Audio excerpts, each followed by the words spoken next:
대선 패배 석 달 만에 안철수 국민의당 대표가 전면에 복귀했습니다. 51.09%, 과반이 조금 넘은 득표로 당선됐는데요. 국민의당 창업주 안철수 대표의 재등장, 과연 정치권에 어떤 영향을 미칠까요? 김태현 변호사 그리고 추은호 YTN 선임기자와 자세한 얘기 나눠보겠습니다. 안녕하십니까? 안녕하세요. 네, 추은호 해설위원과 얘기 나눠보도록 하겠습니다. 안철수 대표가 국민의당 대표로 이제 복귀를 했는데 51.09%. 자, 이거를 선전을 했다. 어차피 결선 투표는 안 거치고 이제 당선이 됐으니까요. 그렇습니다. 선전을 했다고 봐야 됩니까? 아니면 조금 아쉬운 성적표다 이렇게 봐야 됩니까? 일단 두 가지 측면이 모두 다 예. 있는 것 같습니다. 그 결선 투표를 하지 않았다라는 것에 보면은 그래도 국민의당 당원들이 창업주인 안철수 그 전 후보죠. 원차수 그 이제 신임 대표에 대한 나름대로 당의 회생을 위한 기대감을 이렇게 표현했다라는 측면도 하나 있고요. 또 하나는 가까스로 그냥 절반을 넘었다라는 것은 아직까지 안철수 대표가 대선 패배 책임 그리고 제보 조작 사건에 대한 정치적 책임 이런 것들을 다 이렇게 극복하기에는 조금 더 시간이 필요한 것 아니냐라는 그런 부정적인 기류가 여전히 존재하는 것 같습니다. 그래서 안철수 대표로서는 정말 가장 시급한 것이 당내 화합을 어떻게 이끌어내느냐. 이런 것이 지금 가장 큰 과제가 아닌가라는 생각이 됩니다. 예. 안철수 지금 신임 대표 대통령 후보자 당내 경선 때 얻었던 득표율이 75%를 넘었거든요. 이거에 비하면 조금 너무 못 미친다 이런 지적도 있는데요. 근데 애초에 이제 이번 출마할 때부터 그런 얘기들은 많았어요. 그러니까 대선 후보 경선에서는 안철수 대표가 당시 후보가 압도적으로 이제 후보를 차지했지만 그 시계를 조금 더 과거로 돌려보면 국민의당에 출범하고 잔영 총선 선전하고 나서요. 당내 선거에서 소위 말하는 안철수계가 승리하는 게 없습니다. 원내대표 김성식 안철수 대표의 당시 대표 최측근이 김성식은 참 패배했습니다. 그리고 그 당대표 선거에서도 뭐 문병호 최고위원 이런 거 다 실패했거든요. 결국 이제 호남 중진들이 미는 사람이 원내대표 그리고 이제 당대표까지 승리했을 정도로 국민의당 내부의 어떤 조직을 동원력으로 생각하면 안철수 대표의 어떤 위치가 이렇게 공고한 것은 아니었어요.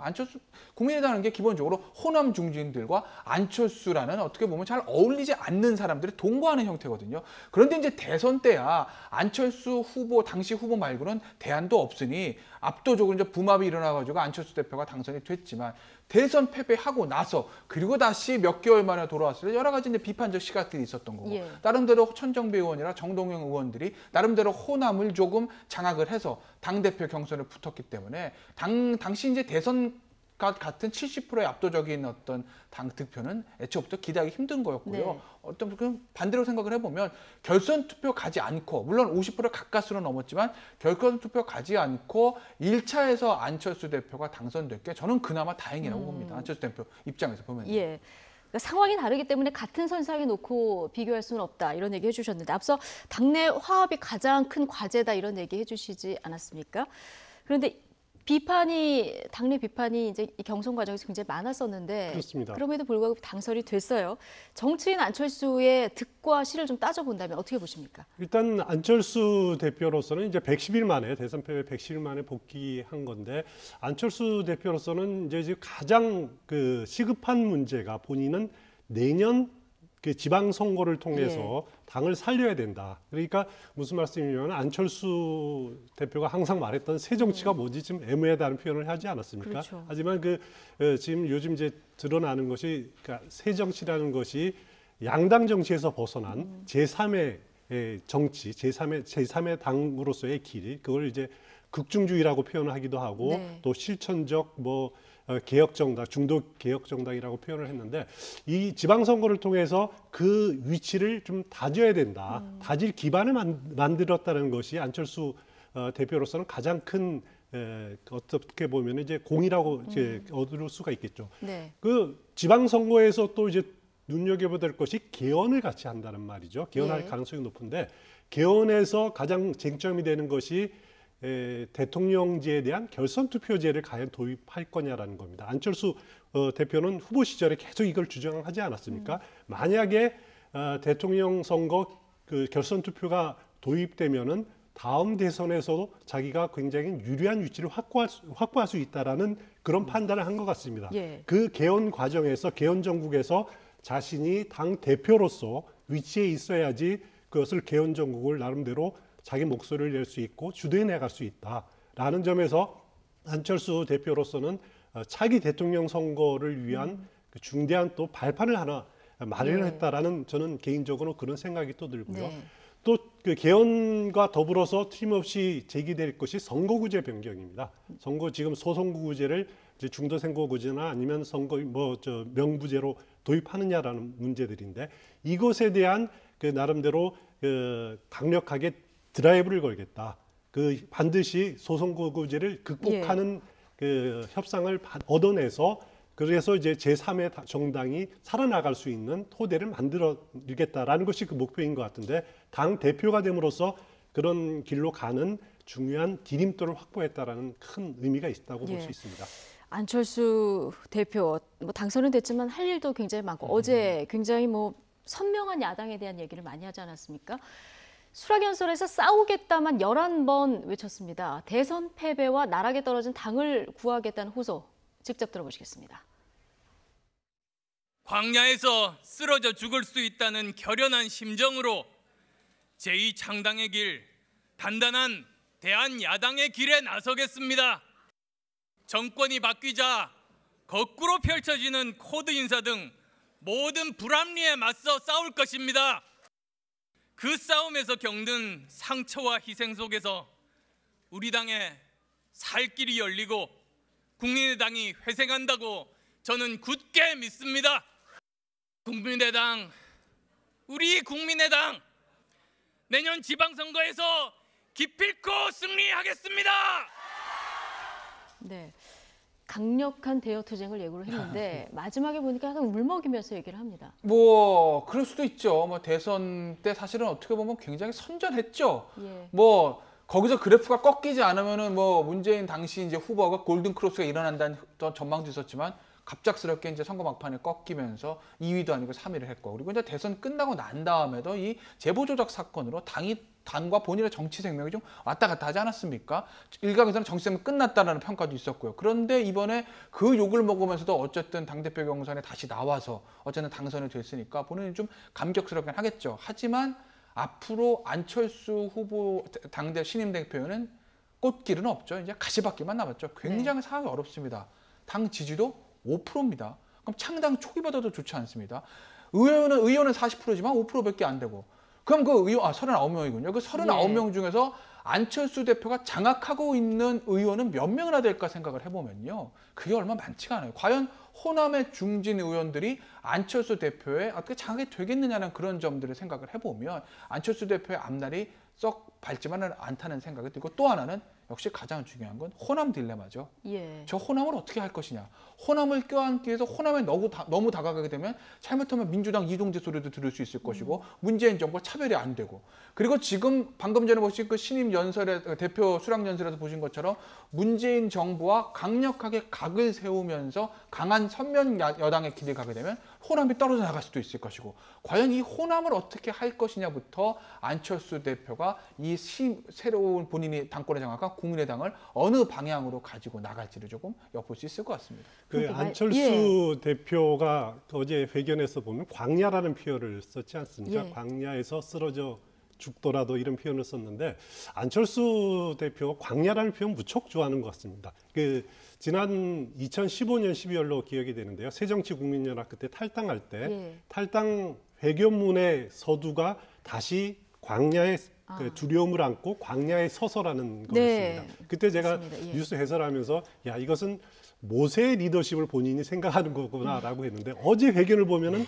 광야에서 죽더라도라고는 표현을 보고서는 구약 성경에 나오는 엘리야의 또 리더십을 광야에서 그런 표현을 했는데 오히려 더 어제 표현이 더 심합니다. 광야에서 죽더라도라는 표현을 썼는데 그것은 일단 당내에서조차도 그 호남 그 민심을 확보하지 못했다라는 그런 두려움들이 굉장히 클 겁니다. 그거를 먼저 앞으로 이제 사사건건 호남 중진 의원들이 안철수 대표에게 그 제약을 걸고 제동을 걸 때 그것을 어떻게 극복을 해야 되느냐라는 그런 두려움부터 당내의 그 투쟁에 대한 두려움부터 아마 지금 안고 있을 예. 건데 그것에 지금 출발점에 서 있기 때문에 무척 두려움이 많을 겁니다. 그래서 오늘 동욕자승이라는 표현을 쓰지 않았습니까? 예, 오늘 아침에 그러니까 있었죠. 손자병법에 나오는 일인데 같은 생각을 하면은 위기를 구할 수 있다. 그것은 결국 그 호남에 자신을 반대했던 호남 중진 의원들을 좀 같은 길로 가자라고 하는 도닥거리는 화합의 메시지를 던지고 있는 건데 그것이 현실 정치에서는 어느 정도까지 접목이 될지는 조금 더 예. 두고 봐야 될 것 같습니다. 그러니까 광야에서 죽겠다 결의를 다졌습니다마는 지지율은 지금 꼴찌고 호남 민심은 돌아섰고 이걸 어떻게 해야 되나 고민이 많을 것 같은데 아까 잠깐 언급해 주셨습니다마는 출마할 때도 이제 지방선거 승리를 내세웠었고 이번에도 그 부분을 굉장히 강조하지 않았습니까? 상황이 만만치 않아요. 그런데. 만만치 않죠. 예. 하지만 저는 안철수 대표가 서울시장 나가야 된다고 저는 개인적으로 보고 있고요. 네. 저는 나갈 가능성 별로 모르겠습니다. 아직 한 10개월에 남은 얘기긴 하지만 지금 시점에서 미래를 좀 예측해 본다고 하면 저는 나갈 가능성이 높다고 보는 네. 거죠. 왜냐하면 만약에 안철수 대표가 서울시장 나가지 않는다면 누가 있죠? 국민의당에? 없습니다. 현실적으로요. 예. 국민의당에 서울시장에 나갈 만한 원외 인사도 좀 별로 없고 원내 어떤 중량감 있는 서울을 기반으로 한 의원이 없습니다. 그러면 안철수 대표가 뭐 17개 시도에서 전부 다 당선자를 낸다고 하지만 현실적으로 쉽진 않죠. 어디 하나 지역 기반도 없습니다. 영남 자유한국당입니다. 호남 민주당입니다. 뭐 그것이 옳든 그르든 그 구도는 변하지 않을 겁니다. 예. 결국 국민의당과 승부 볼 수 있는 데는 수도권인데 수도권에서 설사 안철수 대표가 서울시장에 당선되지 못한다고 하더라도 나름의 붐업을 일으켜서 안철수가 죽지 않았구나. 안철수한테 다시 희망이 있구나라는 것들을 본인의 지지자들에게 보여줘야 그래야 그 다음 총선, 그 다음 대선 말씀하셨듯이 개헌과 맞물리게 되면 앞서 추은호 해설위원께서 정확한 지적을 하셨지만 결선 투표 문제가 생길 수 있거든요. 그러면 안철수 후보는 서울시장에서 당선되지 못하고 나름의 의미 있는 2등을 하더라도 결선 투표로 있는 것으로 개헌이 이루어지게 된다면 다음 대선에서 다시 한번 승부를 볼 수도 있다는 거죠. 예. 그렇기 때문에 뭔가 본인의 존재감과 국민의당의 어떤 생명력을 불어넣기 위해서는 본인이 서울시장이라는 큰 산에 한번 도전해볼 가능성이 좀 높다고 보고 그래야만 된다고 봅니다. 근데 이렇게 서울시장 차출론이 나오고 있는 안철수 대표에게 박지원 전 대표, 당대표나 서울시장보다 내년 지방선거에서 부산시장에 출마해라 이렇게 조언을 했는데요. 일단 들어보시죠. 안 대표의 고향이고 성장지이고 우리 국민의당의 불모지인 부산시장을 나가는 것이 바람직하다 하는 얘기도 했습니다. 네. 어떠한 경우도 안철수 대표께서 서울시장이든 부산시장이든 네. 당에서 바란다고 하면은 자기 몸을 던지겠다. 이런 대국민 약속을 하고 대표에 당선됐기 때문에 네. 지방선거에 이길 수 있는 그런 상징적인 일을 안철수 대표는 해줄 것으로 확신합니다. 자, 그러니까 서울시장 대신에 부산시장에 나가라 이렇게 조언을 하고 있는데 이거 추은호 해설위원 보시기에 합리적인 조언이라고 보십니까? 일단 그 안철수 대표가 지난 대선 과정에서 가장 그 부족했던 부분이 뭐냐를 한번 생각해 볼 필요가 있습니다. 국정 운영 경험이 없었다라는 거죠. 행정 예. 경험이 없었다라는 것이 가장 약점 중에 하나로 지적이 됐는데 그것을 이제 만회할 길이 없습니다. 만회할 길은 뭐 정당이 다르기 때문에 지방자치단체장으로 해서 이렇게 행정 경험을 네. 그 국정 경험을 해보는 것이 굉장한 자산이 될 겁니다. 예. 그런 의미에서 서울시장이라든가 부산시장으로 나왔으면 어떻겠느냐라는 것이 끊임없이 제기됐던 그런 이제 요구들이었는데요. 근데 박지원 전 대표는 왜 서울시장 아니고 부산시장을 권하는 박지원 걸까요? 전 대표 입장으로서는 이제 그 안철수 대표가 이제 고향이 부산이고 또 국민의당으로서는 불모지 아닙니까? 그렇죠. 거기서 만약에 안철수 대표가 나가서 그 패배하더라도 대통령이 되려고 하는 사람들은 그런 너무 꽃길만 걸어서는 안 된다. 네. 패배도 겪어봐야 되고 하기 때문에 과거 노무현 전 대통령이 부산시장에 나온 적도 있습니다. 거기서 지역 감정을 해소하기 위해서 나온 적도 있는데 패배했죠 물론. 네. 그 전례를 들면서 이런 경험들이 그 정치인 안철수의 역량을 향상시킬 수 있는 그런 길이다라고 보고 있는 것 같고요. 거기에 이제 손학규 전 대표 같은 경우에도 경기지사, 보건복지부 장관을 지낸 그런 유능한 분이 만약에 서울시장 후보로 나온다면은 국민의당으로서는 내년 지방선거에서 큰 이렇게 그 바람을 예. 일으킬 수 있는 것이 그런 아니냐라는 그런 의미에서 기대감을 갖고 있는 것 서울시장은 같습니다. 손학규, 부산시장은 안철수 이렇게 출마 조언을 하고 있는 거군요. 그렇습니다. 예. 자, 이런가 하면 어제 박지원 전 대표 SNS에서 웃지 못할 해프닝이 하나 있었는데, 자, 이게 상태 표시입니다. 그러니까 이모티콘이 글자로 표시되는 것이 이제 충격이 이만저만 아니에요. 내 내용은 이 내용이 아닌데 이렇게 표시가 돼서 좀 논란이 있었어요. 그 다음에 이제 다시 뭐 해명하거나 예. 내리지 않았습니까? 그래서 이제 충격이라는 게 어떤 생각에서 저런 표현을 하시는지 이게 약간의 모르겠지만. 진심이 있었을까요? 아니면 뭐 정말... 그럴 수도 있을 거예요. 그러니까 예. 아마 그런 생각들, 결선 투표까지 가지 않을까? 그러니까 안철수 대표가 당선이 된다 하더라도, 왜냐하면 국민의당이 이제 전부 다 당원 투표고, 그리고 당원들이 절반이 호남인데, 호남에서 안철수 대표 인기가 예전 같지 않고, 정동영 의원과 천정배 의원의 나름대로 호남의 지분을 가지고 있으니 안철수 대표가 당선되긴 되더라도 이렇게 어쨌든 결선 투표 가지 않고 1차에서 끝나리라고 예상 안 했을 수도 있죠. 그러니까 아마 그런 걸 가지고 뭐 충격이라고 뭐 표시하실 수도 있는 것 같은데, 글쎄요. 어쨌든 곧바로 정정을 하셨지만 아마 박지원 전 대표도 아마 앞으로 안철수 대표와 관계 설정에 굉장히 골몰할 겁니다. 박지원 전 대표는 호남을 중시해야 된다 입장을 가지고 계신 분 아니겠습니까? 예. 우리가 호남을 근거지로 해서 호남의 사랑을 버리면 안 된다. 호남의 사랑을 얻어야 된다. 호남을 버리면 안 된다라고 이제 주장하시는 분인데, 글쎄요. 안철수 신임 대표가 어떻게 할지 모르겠지만 안철수 신임 대표가 이 당대표 출마하면서 한 얘기들, 그리고 어제 수락연설에 있는 얘기들을 좀 단어들을 잘 조합을 해보면 호남에 대한 비중을 국민의당 창당할 때만큼 두고 있지 않다는 걸 저는 느끼거든요. 예. 그렇기 때문에 아마 호남을 놓고서는 안철수 대표하고 박지원 전 대표, 즉 현 대표와 전 대표 사이에 상당 기간 조금 불협화음이 생길 가능성도 저는 높다고 봅니다. 안철수 전 대표에게 끝까지 출마하지 말아라 이렇게 권유를 하기도 했었는데, 아마 박지원 전 대표도 그 생각하셨을 거예요. 예. 안철수 대표가 당선됐을 경우에 과연 호남을 어떻게 하겠느냐. 옛날 같지는 않을 것이다라는 것을 아마 예상을 했기 때문에, 그렇기 때문에 안철수 전 대표의 출마를 좀 끝까지 반대하시지 않았나 이런 생각이 드네요. 예. 이 국민의당 경선 과정에서 내부 비안철수 세력의 이탈 이야기들이 사실 있었던 것도 사실인데요. 안 대표의 이 당 대표 당선 이후에 같은 당 김경진 의원 이렇게 얘기했습니다. 들어보시죠. 국민의당이 의석수가 40명인데요. 이 40명이 굉장히 내부적으로는 소통이 잘 되고 분석과 또 대안 제시를 자유롭게 할 수 있는, 그래서 내부적으로 굉장히 훌륭하게 의사소통이 되는 정당입니다. 예. 그러다 보니까 안철수 대표 이번에 이제 출마 과정에서 이런저런 내부적인 경로는 있었지만 그것이 이 당의 어떤 이탈자의 발생으로는 이어지지 않을 것이다. 저는 그렇게 보고 있습니다. 김경진 의원의 얘기 들어봤을 때 안철수 대표가 당선되면서 뭐 이탈 기류 이런 기류는 조금 이제 수그러들고 있다 이렇게 보면 될까요? 정치인들이 이제 그 경선 과정에서는 아주 치열하게 서로를 이게 과연 당을 유지할 수 있을 정도냐라고 할 정도로 예. 원색적인 비난을 합니다. 그렇죠. 하지만은 끝나고 나서는 또 이렇게 승복하고 받아들이고 이렇게 하는 것이 정치인의 모습이죠. 물론 이번 국민의당 경선 과정에서도 치열하게 이렇게 어떻게 보면 노선 경쟁을 벌였던 거죠. 예. 특히 안철수 이제 당시 후보의 어떻게 보면 중도 노선, 그리고 또 그 천정배 또 정동영 후보의 어떻게 보면은 개혁 노선, 네. 이 노선이 당 정체성을 가지고 경쟁을 벌인 것 아닙니까? 그 부분에 대해서 결국은 안철수 후보의 그 중도 노선이 그 승리를 한 거다.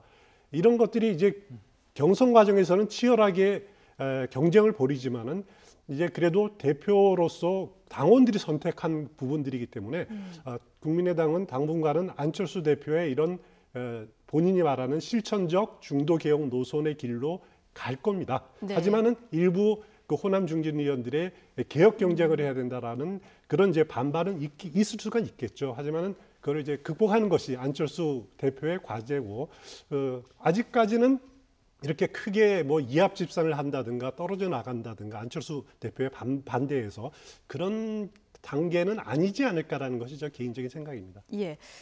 자, 안 대표 당선 후에 문재인 대통령 직접 전화를 해서 이제 덕담이 뭐 한 5분 정도 오갔다고 합니다. 청와대로 초청하겠다 이런 얘기도 했다고 하는데 사실 그 안철수 대표 국민의당 제보 조작 사건 관련해서 사실 사과가 조금 구체적이지 않았다 이런 지적이 있지 않았습니까? 만약에 만남이 이루어진다면 이 부분에 대해서 사과를 다시 한번 할까요? 어떻게 보십니까? 글쎄요, 이제 집중적인 얘기를 나누지 않겠고 아마 이제 뭐 모두 글쎄 뭐 그거에 대해서 뭐 기자들 앞에서 공개적으로 할 것 같지는 않고 예. 뭐 비공개 간담회 정도 하게 되면 그 부분에 대해서는 좀 미안했다 뭐 이 정도는 표명할 수 있지 않겠습니까? 근데 어쨌든 대통령이 신임 대표에게 전화하는 것은 뭐 너무나도 당연한 의례 행사 중에 하나고 결국 안철수 대표하고 문재인 대통령 만남이 어느 순간 이루어지겠죠. 예. 근데 어쨌든 대통령과 야당 대표의 이제 만남이라는 거는 그 정치사적으로 큰 의미를 가지고 있는 거고 그거에 대해서는 뭐 아무리 뭐 만남을 많이 해도 지나치지 않는 것이기 때문에 저는 뭐 두 사람이 곧 두 사람뿐만 아니겠죠. 홍준표 대표도 마찬가지고 뭐 그다음에 이혜원 대표도 마찬가지고 야당 대표와 대통령 회동을 통해서 전국에 좀 반전의 계기를 잡을 수 있지 않을까 뭐 그런 예. 기대는 조금은 해봅니다. 예. 안철수 대표 앞서 계속 얘기가 나왔습니다만 단호하게 싸우는 강한 야당이 되겠다. 이거 굉장히 강조하지 않았습니까? 그렇습니다.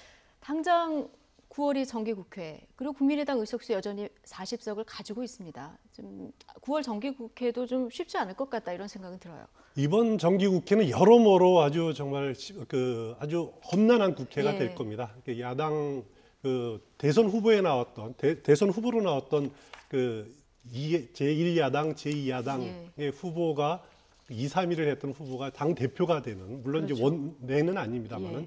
그렇게 이제 정치 지형이 어떻게 나름대로 좀 바뀌었기 때문에 굉장히 야당은 야당대로 자기 자신들의 존재감을 드러내기 위해서 굉장히 정부 여당의 개혁 드라이브에 굉장히 안티를 걸 가능성이 네. 상당히 높아 보입니다. 그래서 여소야대라는 이 한계를 안고 있는 더불어민주당 또 문재인 정부에서 어떻게 이 파고들을 헤쳐나갈지 정말 쉽지 않은 그런 정기국회가 될 것은 분명해 보입니다. 예. 돌아온 안철수 국민의당 대표, 자, 이분은 어떻게 보실지 굉장히 궁금합니다. 자유한국당 홍준표 대표, 자, 어떤 얘기를 했는지 들어보시죠. 안철수 대표가 이제 회생을 했으니까 저는 국민의당이 없어질 줄 알았죠. 없어질 줄 알았는데 회생을 했으니까 저희 당으로서는 불리한 구도가 아닙니다. 당을 부디 잘 추스려 가지고 수도권에서 모두 후보를 좀 내주시면 저희들이 선거하는 데 큰 도움이 될 것으로 그렇게 생각합니다. 안철수 파이팅입니다. 국민의당 없어질 줄 알았는데 회생했다. 안철수 파이팅. 자, 이렇게 외쳤습니다. 그리고 뒷부분에 예, 수도권에서 좀 높은 후보를 내주시면 저희들이 성공하는 데 도움이 될 것이다. 이 얘기를 했거든요. 저게 이제 거의 선거에서 가장 중요한 게 구도란 얘기를 합니다. 그런데 이제 저 구도가 언제 나온 얘기냐면 지난 4.13 총선 전에 나왔던 구도죠. 그때 그런 얘기 들었습니다. 그 당시 이제 새누리당이 180석을 돌파할 수도 있다. 이런 예상이 나오는 큰 근거 중에 하나가 호남을 기반으로 하는 더불어민주당, 예. 국민의당 다 후보를 내서 국민의당이 선전하면 호남표가 갈리면 야권표가 갈리면 그러면 새누리당이 선전할 거다. 이 구도를 가지고 이제 180개 얘기를 했다가 120개도 쫙그러든 거 아니겠습니까? 예. 당시에 뚜껑을 열어보니까 이 국민의당이 새누리당 표도 굉장히 많이 가져갔다는 거죠. 특히 이제 정당 투표에서요. 그렇기 때문에 홍준표 대표의 저 선거 구도가 과연 다음 지방선거에서 자유한국당에게 무조건적으로 유리하게 적용할지 그건 아니라는 거거든요. 예. 만약에 안철수 대표가 과감하게 호남과의 선을 좀 거리를 두고 그리고 정말 중도 개혁적인 합리적 보수까지 아우를 수 있는 쪽으로 노선을 확대해서 그렇게 나름대로 성공한다고 하게 된다면 그래서 예를 들어서 뭐 바른정당과 좀 선거연대라든지 정책연대 더 나아가서 합당까지 이루어지는 소규모 정계개편이 있게 된다고 한다면 그러면 오히려 자유한국당에게 불리하게 작용할 수도 있죠. 예. 그러니까 홍준표 대표의 희망사항이긴 하지만 내년 지방선거에서 어떻게 작용할지는 조금 지켜봐야 될 것 같습니다. 지금 각 정당 간의 뭐 연대설, 정계 개편 이거 어떻게 전망하세요? 일단 되게 무척 어려운 예. 이야기인데요. 일단 정계 개편의 핵심은 바른정당입니다. 바른정당이 왜 핵심이냐면은 20석 아닙니까? 네. 원내 교섭단체를 간신히 유지하고 그렇죠. 있는 의석의 수란 말이죠. 한 명이라도 이탈하면은 원내 교섭단체가 깨지고 정치권에서의 그 영향력이 급속히 쇠퇴할 수밖에 없는 그런 입장입니다. 그렇게 보기 때문에 지금 바른정당 내에서도 그렇지만은 굉장히 다양한 흐름들이 있습니다. 한 흐름은 자유한국당으로 돌아가야 된다라고 이렇게 생각하는 의원들도 있고요. 예. 그래서 이제 홍준표 자유한국당 대표가 뭐 박근혜 전 대통령의 출당이라든가 친박 청산을 이야기하는 것도 그걸 정리하면은 바른정당에서 일부 의원들이 의원들이요. 돌아올 그런 예. 여건을 만들겠다라는 의미에서 하는 이야기고요. 그 흐름이 하나 있고 또 한 흐름은 독자 생존하자라는 그런 이제 그 이해운 대표라든가 아니면 유승민 의원 경우에는 독자 생존해야 된다라는 그렇게 주장하는 사람들이 있고요. 또 한 흐름은 그 국민의당과 선거 연대를 하든 합당을 해야 된다. 예. 손을 잡아야 된다라고 하는 그런 흐름이 하나 또 틀림없이 있습니다. 또 하나 아주 미약하게 보이기는 하지만은 일부는 지금 부산 지역에서 더불어민주당의 강세가 두드러지고 있으니까 지금 보여지고 있으니까 그쪽으로 합류하고 싶어하는 의원들도 몇 명은 있거든요. 예. 그런 큰 네 가지 흐름이 있기 때문에 이게 그 어느 쪽으로 그 의원들만의 그 개개인의 흐름이 있기 때문에 통합적으로 움직이지는 않을 겁니다. 그래서 당분간은 선거 전에 한두 명 의원들의 이탈, 몇 명 의원들의 개별적인 선택은 있을 수는 있을지라도 당대당의 합당이라든가 이렇게 통합으로까지는 아직까지는 좀 시기상조가 아닌가라는 생각이 됩니다. 특히 많이 예상하는 것이 바른정당과 국민의당의 이렇게 합당 가능성을 많이들 보고 있는데 저는 개인적으로 이렇게 생각합니다. 그 바른정당은 보수정당이라고 생각을 하지 한 번도 자신들이 중도 개혁정당이라고 표현한 적이 없습니다. 하지만은 국민의당은 안철수 대표도 말했지만 중도를 그렇게 표방하는 그 정당이고요. 보수와 중도라는 그 이념 좌표가 다른 정당이 합당을 한다. 가능성은 낮다. 지방선거 전에는 가능성이 별로 없다라는 생각을 해봅니다. 그렇군요. 바른정당과의 국민의당 연대설이 솔솔 나오는데 이 뿌리가 다르기 때문에 가능성은 낮다 이렇게 전망을 해주셨는데 그렇다면 민주당과 합당설도 간혹 나오지 않습니까? 그런데 추미애 민주당 대표 지금 취임 1주년을 어제 맞았는데요. 지금 인위적인 정계 개편은 없다 이런 얘기 했거든요. 그러니까 국민의당과의 합당 전혀 고려하지 않는다. 이렇게 보면 될까요? 그게 인위적인 정계 개편이 야당에서 더불어민주당에서 어떤 나쁜 점이 있냐면요. 첫째는 지금 당대당 통합하게 되면요. 지분 문제가 생깁니다. 126개입니다. 저쪽은 39석이에요. 39석을 다 데리고 온다 합시다. 가정 뭐 현실적으로 쉽지 않겠지만 그럼 지분 문제가 생기고요. 거기 있는 호남 중진 의원들 대부분 중진 의원입니다. 대부분 상임위원장급이에요. 초선 재산 별로 없습니다. 그리고 다음 이제 총선에서의 지금 더불어민주당 호남 당협위원장과 공천권 문제가 생기기 때문에 인위적인 어떤 정계 개편과 합당은 굉장히 민주당 입장에서도 받아들이기 쉽지 않은 카드죠. 그리고 더군다나 어차피 국회 선진화법 180석인데 물론 뭐 국민의당과 지금 당대당 합당을 하면 과반은 넘지만 180석은 모자르거든요. 그러니까 이제 인위적인 정계 개편을 추구하는 것이 더불어민주당에게는 오히려 좀 마이너스라기보다는 플러스가 좀 적을 수도 있는 거죠. 아마 더불어민주당 이런 생각하고 있을 겁니다. 내년 지방선거에서 국민의당의 구청장, 시의원군이 바닥 조직이 무너지면 그러면 국민의당의 와해 분위기가 되면 그러면 알아서들 들어올 것이다. 아주 나쁜 표현으로 하면 알아서 기어 들어올 것이다. 아마 이런 생각을 하고 있을 것이기 때문에 인위적 정계 개편은 더불어민주당은 본인들의 이득을 위해서도 뭐 시도하지는 않을 것이고 그리고 정계 개편에 대해서 한 말씀만 드리면요. 더불어민주당과 바른정당 126대 39 이렇게 합당. 바른정당 20대 국민의당 39, 59 이런 합당. 이런 당대당의 절대 합당은 없을 겁니다. 그러니까 제가 말씀드린 이런 정계 개편은 바른정당도 쪼개지고 국민의당도 쪼개지고 그렇죠. 국민의당도 쪼개져서 더불어민주당 갈 사람은 가고 바른정당 쪼개져서 자유한국당 갈 사람은 가고 그리고 가운데서 새로운 아마 집을 짓는 그런 형태의 정계 개편을 제가 말씀드린 거지 40대 20, 뭐 39대 20, 39대 120 이건 현실적으로 쉽지는 않죠. 왜냐하면 바른정당도 마찬가지지만 국민의당에 있는 분들도 각기 생각이 다 다르거든요.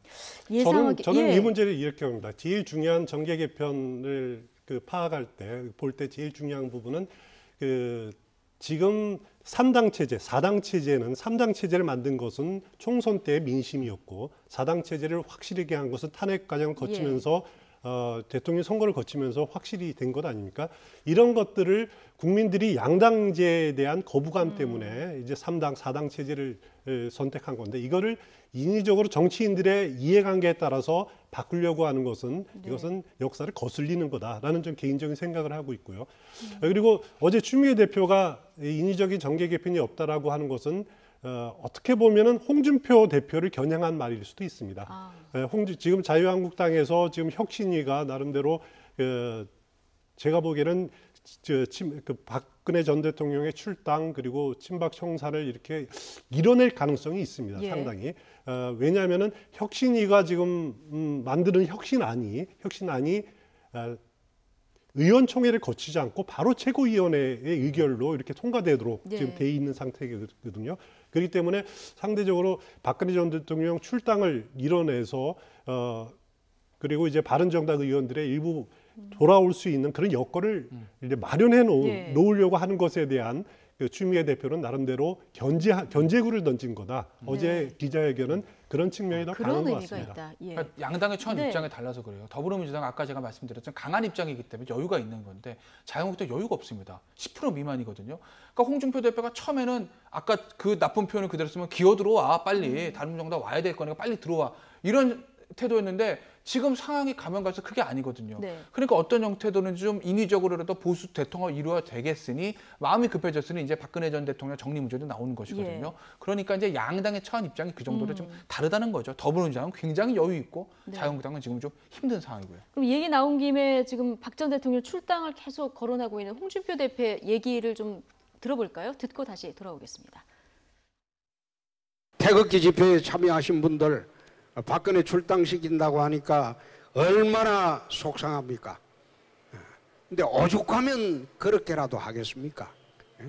지금 앉아서 이 당이 괴멸이 돼버리면 박근혜가 살아날 길도 없습니다. 정치인 박근혜에서 이제는 정치인을 낳아줘야 됩니다. 자연인 박근혜로 돌려보내야지 오히려 이 정부가 하고 있는 재판에도 유리해집니다. 우리 당과 같이 엮어가지고 지방선거까지 박근혜 대통령을 압박을 가해야지 효과가 있을 거라고 봅니다. 저 사람들은. 어제 부산 방문 때 나온 얘기인데 저는 저 빨간 셔츠가 계속 눈에 띄네요. 그러니까 정치인 박근혜를 놓아주자. 그래야 박근혜 전 대통령 재판에도 유리하다. 지금 이런 논리를 펴고 있습니다. 홍준표 대표 입장은 지금 이대로 가다가는 보수가 괴멸한다라는 예. 겁니다. 한마디로 말해서 보수가 괴멸하는데 그 박근혜 전 대통령과의 그 자유한국당이 단절을 해야지 보수가 살 수 있다라는 예. 거거든요. 일면 그 일리가 있는 것이 박근혜 전 대통령에 대한 이제 지지 세력이 틀림없이 있지만은 예. 만약에 지금 이대로 간다라면은 자유한국당 또 보수 세력이 TK 중심의 어떻게 보면 TK 골수 지지자들만 모이는 그런 지역 정당화될 우려도 있다. 예. 만약에 수도권 광역단체장 선거에서 한 석도 못 얻고 충청까지도 내준다라고 생각을 한다면은 보수 세력은 내년 지방선거뿐만 아니라 총선 또 대선까지도 정말 암울한 상황이거든요. 예. 그걸 위해서는 홍준표 대표로서는 지금 당장 지금 단계에서 박근혜 전 대통령과의 선을 끊어야 된다. 그래서 보수가 다시 태어날 수 있는 그런 여건을 만들어야 된다라는 거죠. 네. 그래서 박근혜 전 대통령과의 그 개인적인 그 인적인 단절뿐만 아니라 이념적인 단절, 박근혜 전 대통령으로 상징되는 국가 중심의 국가 운영 엘리트 운영 중심의 보수에서 좀 탈피해야 된다. 그런 생각을 가지고 있는 것 같은데 홍준표 대표로서는 그만큼 절박하기 때문에 보수가 살아남기 위해서는 절박하기 때문에 내놓은 그 의제가 아닌가라는 예. 생각이 됩니다. 근데 홍준표 전 대표의 머릿속에서는 이제 표 계산이 끝났다. 이렇게 보면 될 것 같은데요. 오늘 국회 법사위에서는 지금 이유정 헌법재판관의 청문회가 열리고 있지 않습니까? 여당 법사위원에게 후원금 100만 원 지급한 것 가지고 이제 논란이 되기도 했는데 어쨌든 지금 김희수 헌법재판소장 그 표결도 그렇죠. 청문회가 6월 8일이었는데 꽤 오래됐는데 아직 그 표결이 안 됐고요. 앞으로 네. 김명수 대법원장 후보자도 이 절차를 다 거쳐야 하는데 지금 제1야당 자유한국당 계속 반대, 3명 다 반대하는 그런 지금 입장 계속 보이고 있지 않습니까? 자유한국당뿐만 아니라 바른정당도 마찬가지죠. 국민의당도 예. 지금 흐름이 좋지 않죠. 국민의당 같은 경우에는 김희수 헌법재판소장 권한대행 같은 경우에는 호남뿐이기 때문에 조금은 좀 유화되는 흐름이었는데 지금 시간이 가면 갈수록 조금 더 강경해지는 분위기입니다.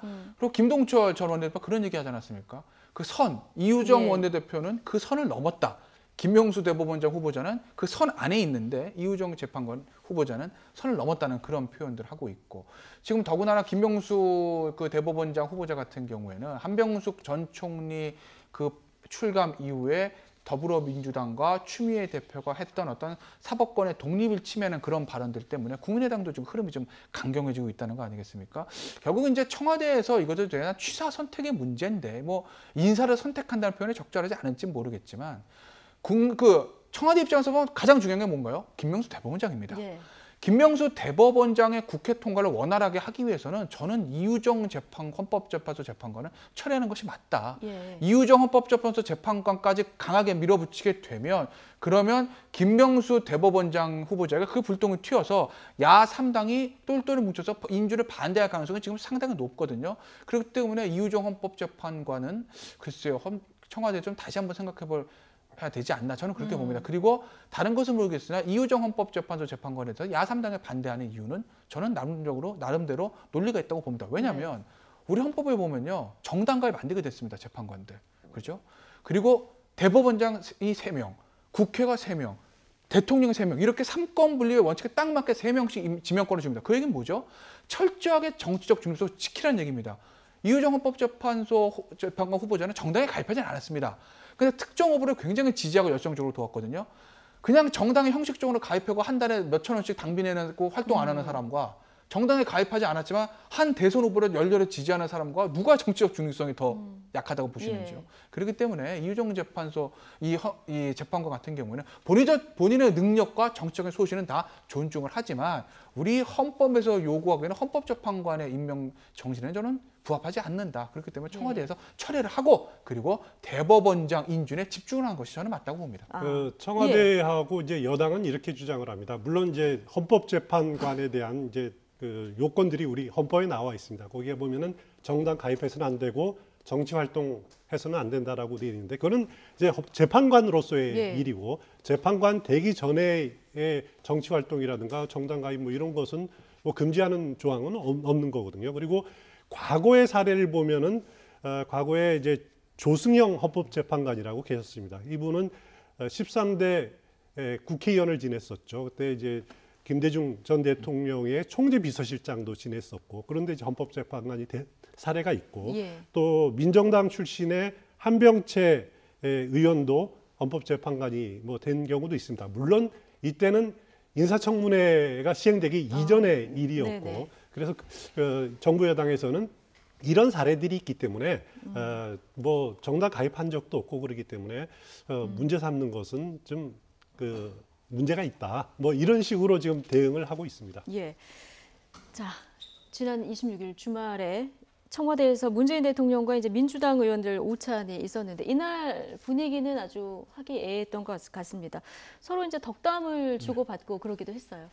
그렇죠. 분위기가 나쁠 리가 없죠. 압도적인 당선, 압도적인 대통령 80% 넘는 지지율, 그리고 정당 지지율 60%의 집권 여당. 그렇기 때문에 대통령과 집권 여당 의원들과의 만찬이 화기애애 안 할 이유가 없지 않겠습니까? 역대 정부 다 화기애애했습니다. 그런데 지금 정부 숫자가 너무나 좋거든요. 그러니까 더욱더 화기애애했을 건데, 그런데 이제 다만 대통령이 이제 그런 주문을 좀 했죠. 이제는 우리가 여기에 취하지 말고 정기국회 이제 입법 과제에 좀 매진하자. 정확한 제가 워딩은 기억 못 하겠습니다만 그런 취지의 얘기를 했는데, 지금부터 평가를 그렇죠. 받아야 한다. 바로 그 부분입니다. 지금부터 성과를 평가받아야 한다. 이제까지는 우리가 박근혜 전 대통령 시절 실정 이런 거에 반사익으로 높은 지지를 올렸지만, 이제 정기국회가 시작이 되고 예산안이 있고 내년으로 연결되면 우리 새 정부가 뭔가 성과를 내놔야 국민들이 지지할 것이고, 그러기 위해서는 집권 여당이 대국회 문제를 잘 풀어달라라는 문재인 대통령의 저 지적은 굉장히 적절하고 저는 옳은 지적이었다고 봅니다. 예.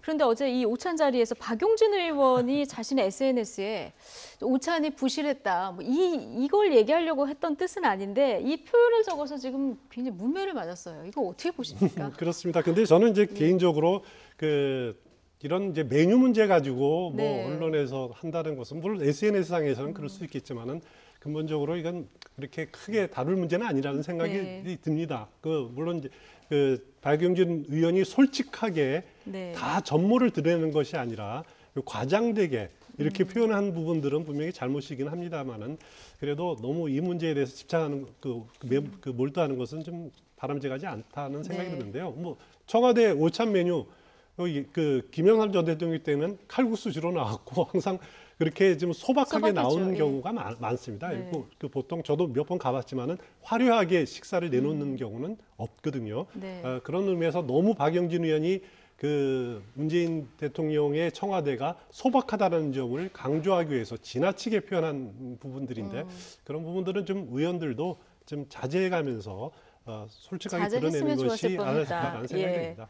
그래서 문매 맞은 박용진 의원 위해서 문재인 대통령이 직접 또 글을 남기기도 했어요. 그러니까 이제 문재인 대통령이 아주 굉장히 적절하게 잘 딱 정리를 하신 예. 거죠. 그러니까 야 예능인데 왜 예능으로 던졌는데 왜 다큐로 봤니? 뭐 이런 표현 아니겠습니까? 그렇죠. 그러니까 이제 박영진 의원은 이제 농담 삼아 그렇게 얘기를 한 건데 문재인 대통령의 핵심 지지층에서는 아니 그 청와대 가서 이렇게 얘기를 하고 있는데 반찬 투정을 한다는 게 말이 돼? 이런 식으로 굉장히 비판적인 댓글 달렸고 그러니까 이제 문재인 대통령이 어제 이제 페이북에 글을 올리시면서 뭐라고 그러셨냐면 이렇게 얘기를 한 거죠. 박 의원의 그런 역설적인 표현을 여유 있게 봤으면 좋겠다. 그러니까 이제 농담이니까 웃고 네. 삽시다. 여유 있게 보지 뭐 그걸 그렇게 심각하게 비판하고 그럽니까?라고 해서 본인의 지지층한테 약간 이제 자제하는 부탁하는 얘기 아니겠습니까? 그러니까 문재인 대통령 굉장히 적절하게 잘 농담으로 이렇게 하시면 잘 저 논란을 좀 끊었다고 저는 봅니다. 예. 그런데 어제 메인 메뉴가 곰탕이었어요. 그런데 그렇습니다. 보통 이제 긴장되는 자리잖아요. 워낙 메뉴가 소박하기도 청와대 오찬이 그렇기도 하지만, 그러니까 문재인 대통령이 그 얘기를 하셨다고 하더라고요. 곰탕을 일부러 정한 이유가 있다. 예. 일단 잘 대통령 앞에 있으면 잘 음식이 네. 못 들어갑니다. 그렇기 때문에 국물하고 같이 있으면 이제 편하게 먹을 수 있기 때문에 그렇고 실제로 과거에 이제 대통령을 면담하고 온 그 사람들 청와대 나와서 네. 식사하고 이런 경우가 많았거든요. 그러니까 거기서 잘 못 먹으니까 예, 그래서 나와가지고 곰탕집에 많이 곰탕 한 가고 그릇 먹고 했는데 가자. 설렁탕이나 예. 곰탕집에 많이 가고 해서 아예 그럴 필요 없이 그냥 곰탕을 내놓았다 이런 식으로 문재인 대통령이 표현을 하고 있는데 본인의 네. 경험담이 아마 이렇게 네. 담겨 있는 것 같습니다. 예. 자, 이와 관련해서는 야당에서는 또 비판의 목소리가 나왔습니다. 김태흠 자유한국당 의원은 북한의 도발에 곰탕 타령을 하고 있다. 자, 이렇게 비난을 했는데요. 들어보시죠. 한간 오찬의 결과라서 그런지 북한의 도발에 대한 강력한 경고는 전혀 없고 대통령은 왜 곰탕으로 했는지 메뉴 타령이라 했고 국회의원들은 김치 깍두기밖에 없었다며 반찬 타령만 했다니 목볼 인견이 아닐 수 없습니다. 문재인 대통령과 민주당 의원들에게는 북한의 도발보다 곰탕을 먹어야 하는 이유와 반찬으로 왜 김치 깍두기밖에 안 주는지가 더 중요한 듯합니다. 김태흠 의원의 비판 어떻게 보십니까? 그럼 저것까지 저렇게 뭐 예. 비판하고 그러나요? 그러니까 곰탕과 깍두기는 그냥 뭐 집권 여당 의원들과의 어떤 해프닝인데 그건 그냥 그런 대로 지나가면 되는 거지 뭘 네. 그걸 그렇게 곰탕 깍두기 반찬 틀어한다 비판할 이유는 없는 건데 다만 앞에 했던 얘기들 지금 북의 어떤 단거리 미사일 발사체에 대해서 청와대가 조금 안이하게 대응하는 거 아니냐 그 부분은 제1야당으로서 충분히 비판할 수 있으나 그것을 곰탕 깍두기와 연결시키는 것까지는 좀 너무 나갔다 이렇게 너무 말씀드리고 나갔다. 싶습니다. 이렇게 보시는군요. 자, 그런가 하면은 지난주 청와대 참모들의 재산이 공개가 됐습니다. 그런데 파리 부동산 대책 당시 정부가 투기 수요를 지목한 다주택자가 청와대 내각에 지금 다수 포함이 돼 있어서 논란이 되고 있는데요. 청와대는 당사자의 주택 보유 경위를 설명하는 자료를 내기도 했습니다. 어떤 내용인지 또 실제로 이들의 재산은 어느 정도인지 장민정 앵커가 정리해봤습니다. 파리 부동산 대책 땐 사는 집 아니면 다 팥이라더니 정작 청와대 고위직 15명 가운데 8명이 다주택자에 또 4명은 강남 주민이었습니다. 재산이 93억 원에 달하는 장하성 실장은 서울 잠실의 아파트 한 채, 경기도 가평의 주택 한 채, 이렇게 집 2채를 보유하고 있었고요. 49억 자산의 조국 수석도 서울 서초와 부산 해운대에 집 2채를 갖고 있었습니다. 또 부동산 대책 주무부처인 김영미 국토교통부 장관마저 다주택자여서 씁쓸함을 남겼는데요. 파리 부동산 대책 발표 이후 김 장관의 인터뷰 내용이 회자되고 있기도 합니다. 들어보시죠. 자기가 꼭 필요해서 사는 거 아니라면은 집을 파는 게 좋겠다. 집을 거주 공간으로 보는 것이 아니라 투기 수단으로 보는 요즘 신종 수법 같은 겁니다. 마음 놓고 대출을 끼고 집을 살 수 있는 것이 또 제한되어 있기 때문에 지금처럼 자유롭게 그렇게 하실 수는 없을 거고요. 사연 없는 집은 없었습니다. 고위공직자들은 다주택자일 수밖에 없었던 나름의 이유를 밝혔는데요.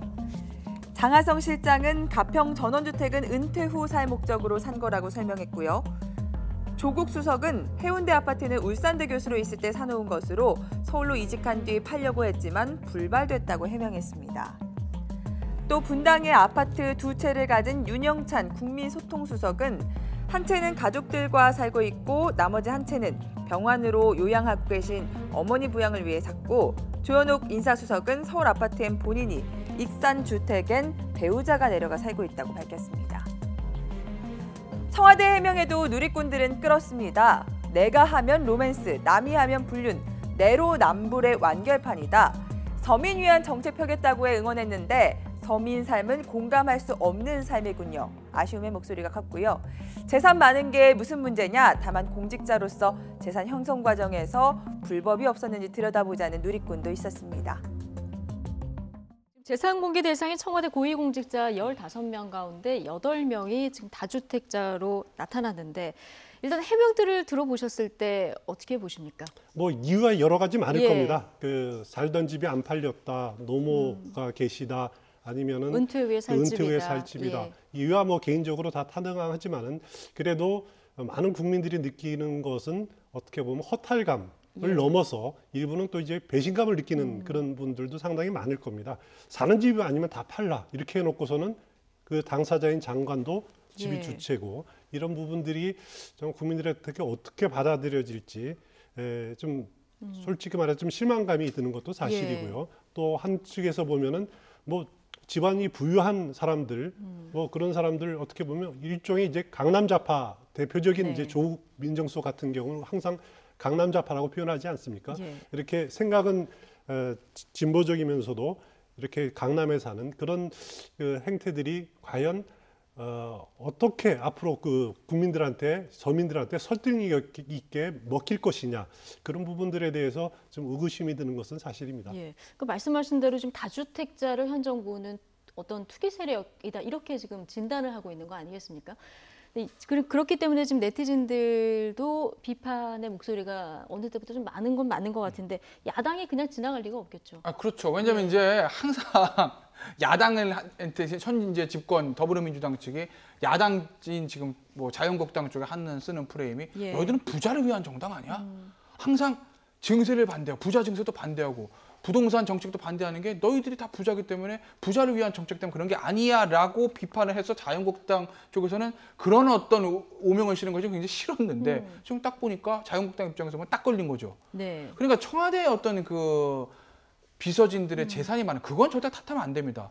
재산을 가지고 세금을 안 내거나 그 형성 과정에서 이제 문제가 있는 것이 비판받아야 되는 것이, 돈 합법적으로 뭐 이룬 재산에 대해서 많다고 해서 비판하는 것은 말이 안 되는 건데, 이제 문제는 앞서 이제 추은호 해설위원께서 지적하셨듯이 현 정부의 정책 자체가 어떤 의미에서 보면 조금 이념적으로 부자들을 적대시하는 정책 아닌가, 그리고 다주택자는 무조건 나쁜 사람이다 이렇게 해놓고 부동산 정책을 쓴 것이 아니냐라는 이제 비판들이 좀 있었는데, 그런데 정작 다주택자가 청와대가 많다 보니까 그럼 당신들은 뭐지라는 얘기가 나오는 거 아니겠어요? 그러니까 이제 야당 쪽에서도 이 부분에 대해서 좀 강하게 비판을 할 건데, 글쎄요, 뭐 청와대 어제 이제 재산 공개하고 나서 나오는 얘기들이 곧 집을 팔 거라고 내놨다고 하는데 예. 어떻게 될지는 좀 지켜봐야 되겠습니다. 예, 마지막으로 이 얘기 좀 해보겠습니다. 지난 금요일에 이재용 부회장 1심 선고가 있었는데요. 징역 5년이 선고가 됐습니다.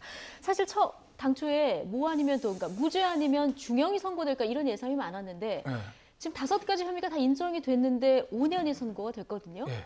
어떻게 해석을 할 수 있을까요? 양쪽이 다 이제 사실 불만인 거죠. 그러니까 예. 이제 앵커 지적하신 대로 무죄든지 아니면 유죄면 중형이다 이런 이제 예상들이 있었는데, 유죄인데 뭐 5년을 선고받는 사람 입장에서 그렇게 생각하는겠지만 중형은 아닙니다. 예. 왜냐면요, 법원은 그렇게 얘기하는 거죠. 장량감경이라고 해서 형을 정해놓고 좀 반 깎아주는 게 있거든요. 우린 그거 하지 않았다. 네. 물론 장량감경 하지 않았습니다. 근데 만약에 장량감경을 해서 2년 6개월이면 집행유예도 가능한 선이거든요. 그러니까 장량감경을 하지 않았지만 법정형의 최한으로 지금 형을 정한 것이기 때문에 특검 입장에서 보면 형은 너무 약하다. 이렇게 보는 거고 삼성 입장에서 보면 형이 높고 낮으면 상관없이 전부 무죄가 나왔어야 되는데 이 유죄가 웬 말이냐 이렇게 얘기를 하는 거죠. 그래서 결국 이제 양쪽에서 다 항소를 하는 것으로 보이고 그래서 항소심에서도 이 문제를 가지고 좀 치열한 양측 간의 공방이 있을 것으로 보입니다. 근데 법원 1심 판결 보면은 묵시적 청탁이라는 표현이 나오거든요. 그러니까 대통령이 묵시적 청탁의 이유가 있었다 이렇게 인정이 된 건데 이게 좀 기준이 애매하다 이런 지적들이 있어서 항소심을 하게 되면 이 부분에 좀 어떤 법리적 다툼이 있을 것 같아요. 그러니까 이제 삼성 측에서 불만을 가지는 게 두 가지일 거예요. 그러니까 대가 관계를 인정하고 있는 묵시적 청탁이라는 부분, 그리고 이제 박근혜 전 대통령과 최순실 씨의 공모 부분, 그 부분들 마음속에 있는 부분들을 있다라고 인정을 한 건데 그런데 왜 인정을 했느냐 그 근거들이 논리적으로 명쾌하지 않다라는 게 이제 삼성 측 주장이거든요. 이러이러해서 공모가 된다. 이러이러해서 청탁이 인정된다. 그 앞단에 설명드린 그 논거들이 좀 명쾌해야 되는데 그 논리가 조금 좀 빈약하다는 게 이제 삼성 측의 주장이고 그걸 아마 항소심에서 치열하게 주장을 할 것 같은데 항소심 재판부의 판단은 어떨지는 뭐 한 6개월 후에 다시 알 수가 있겠죠. 6개월 정도 뒤에 이제 항소심이 뭐 그 전에 나올 수도 있는데 일단 구속 기한이 2월 28일까지니까요. 내년. 그러니까 이제 그 전까지 넉넉 잡아서 좀 여유 있게 재판을 진행하지 않을까 이렇게 보는 거죠. 짧게 한 가지만 여쭤보면 이재용 부회장 형량 감안해서 보면 그럼 뇌물 이제 공여 혐의는 인정이 된 거니까요. 그렇죠. 받은 쪽 박근혜 전 대통령 형량을 예상을 조심스럽게 해본다면 엄청나게 많이 나오죠. 왜냐하면 이재용 부회장 같은 경우 뇌물 공여 때문에 아무리 많이 줘도 최대 5년이거든요. 그런데 뇌물이 70억 정도 인정이 된 건데 70억이면 받는 사람 입장에서 특가범입니다. 그럼 10년 이상이에요.